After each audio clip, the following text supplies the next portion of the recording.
Okay, first, bye. Can you look to the right? Look to the left. Bimbi Aquino, walang dudang straight, pahayag ng malapit na kaibigan ni Kris Aquino.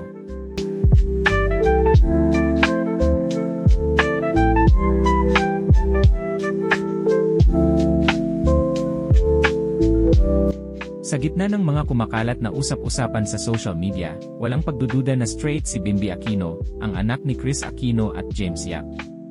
Ito ang mariing pahayag ng malapit na kaibigan ni Kris at entertainment editor na si Dindo Balares noong August 23. Nagsimula ang lahat ng kumalat ang mga larawan ng isang gay couple sa Facebook, na ang isa ay kamukha umano ni Bimbi.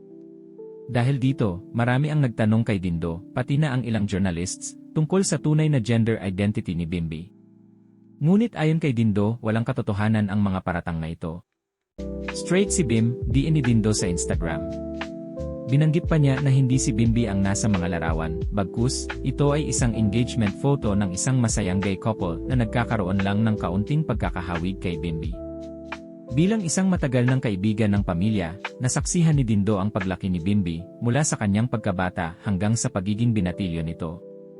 Kwento ni Dindo, mula sa simpleng paglalaro ng Piper Airplanes noong maliit pa si Bimbi, ngayon ay nag-enjoy na ito sa target shooting at may pagkahilig din sa pagpapalakas ng katawan. Sa huli, malinaw na binigyang diin ni Dindo na walang katotohanan ang mga chismis na ito. Sa kanyang pagsusuri, si Bimbi ay tunay na straight.